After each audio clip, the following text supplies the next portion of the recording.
Mayor, thank you for being with us today. We do appreciate it. Absolutely, yeah, no problem. Tell us about the City of Ridgeland's mosquito control program. Okay, there's several things that we do. Obviously, during the mosquito season, we begin to spray our entire city, all the streets, both public and private, once a week. We also do, if someone has a special request where there may be outside activities that would need extra spraying, we also will provide that. And per request at no charge to our citizens, if someone needs some larvicide tablets to put in maybe a area that breeds mosquitoes, we can also furnish those. In March of each year, we also have Ridgeland Life magazine, and we always put information in that magazine to let citizens know what they can do to prevent breeding of mosquitoes. And a lot of people don't realize that around their homes, and that's where most of the mosquitoes breed, in standing water, such as stopped up gutters, bird feeders, old pots that may be sitting around that get water in them. And so people need to be very conscious of the fact that they need to keep those that standing water emptied and not have it around, because that's a perfect breeding place for mosquitoes. Tell us when the mosquito program began. You've been mayor here for a very long time, but and I'm sure that you know the ins and outs of the town and the way government works. But when did this start? We actually have been spraying for mosquitoes even before I was mayor. That's something, even before the West Nile scare.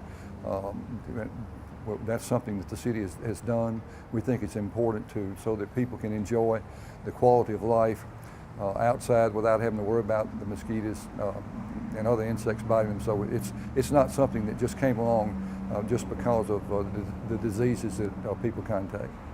So it sounds like the city has been very proactive in this area. That's correct. We have been, and again, that in the summertime, folks like to get out and enjoy the quality of life. They like to get on our trails. They like to be in their backyards, and they don't want to have to fight mosquitoes. So that's just something that's important for us to do as a service to our citizens.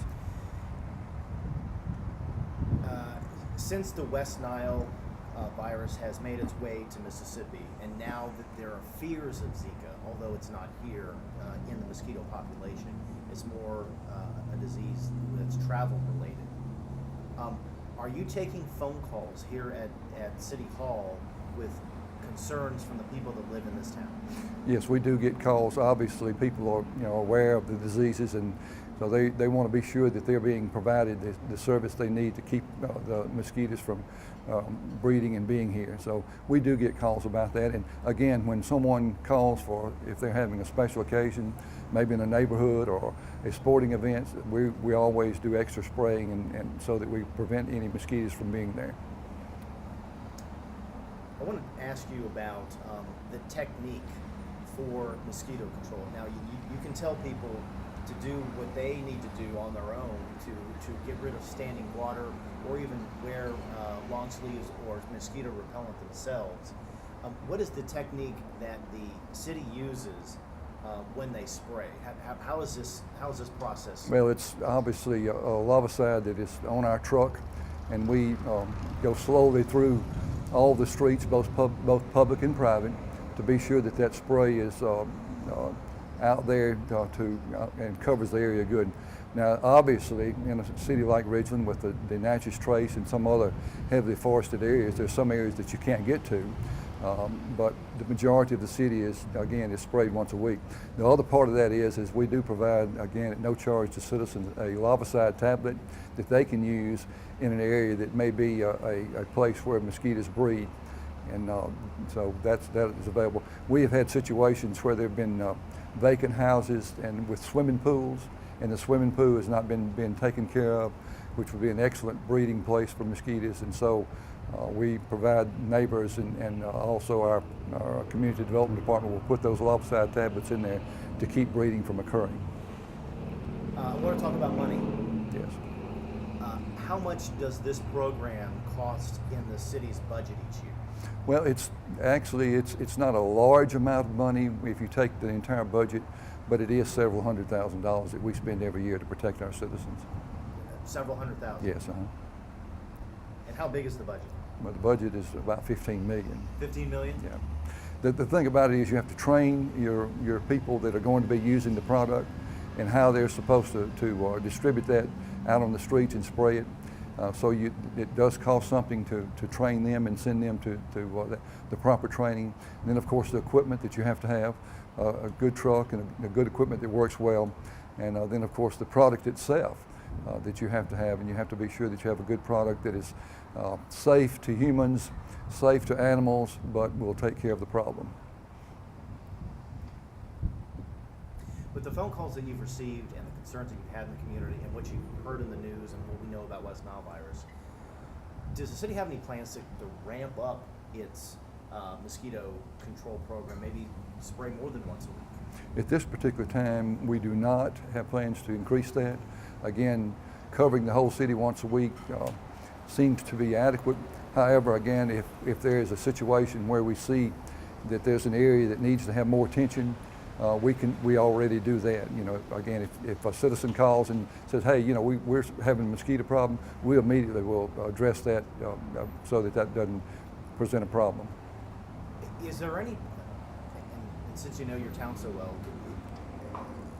if you know this off the top of your head, is there any particular area that is a perfect breeding ground for mosquitoes in Ridgeland? Now, are there any larger bodies of water or stagnant water where those are identified each year as, hey, we need to send the truck over here, or we need to get somebody over here to take care of that situation? There are some detention area ponds in our city that are not running water all the time, and if you have a period of time that there's not a lot of rain, and those detention ponds maybe have some standing water, that possibly could be a good breeding place. And so we are constantly putting larvicides in those so you don't have that problem. What is larvicide? It's a tablet that it just basically doesn't allow the egg to hatch. It kills them before it hatches, so that they don't actually become a mosquito. They're killed when an egg is laid, and they're a little larva, and that kills them. How big is this tablet? Oh, it's not big at all. It's probably no bigger than $50 and thick. Is it kind of like throwing an Alka-Seltzer in a glass of water? Exactly. Is it Yeah, right? exactly. That's a good comparison. I wish you said that, not me. But okay, just one truck you have right now? Yes, that's right. Okay, and you have one person to operate it? Yes, or right. more than one? That's right. With one person. Why is it that there's someone that needs to be trained to operate that truck? It sounds pretty easy. You drive down the street like I've seen in my town in Brandon. You turn on the valve and you just go through the neighborhood. Well, someone needs to be qualified to address mixing the chemicals, to be sure they're safely used, and then to know, even it seems simple just to drive the vehicle down the street, but to be sure that they're covering the areas that they need to cover adequately. And also they need to have good training on all the streets, whether public or private, in the city, to know where they're supposed to spray. It'd be terrible if they weren't able to cover the whole city for us. Okay, final question. Is there anything else that you would like to tell your citizens about the mosquito control program now that we have heard a lot in the news, not only about West Nile, which is here to stay, but Zika as well? Well, first of all, I want our citizens to know we take mosquito spraying and protection of our citizens very seriously, and that's very important. We encourage them, if they have questions about areas that may be a mosquito breeding area, that they talk to our public works people and get information to help them to be sure that they're not helping contribute to that.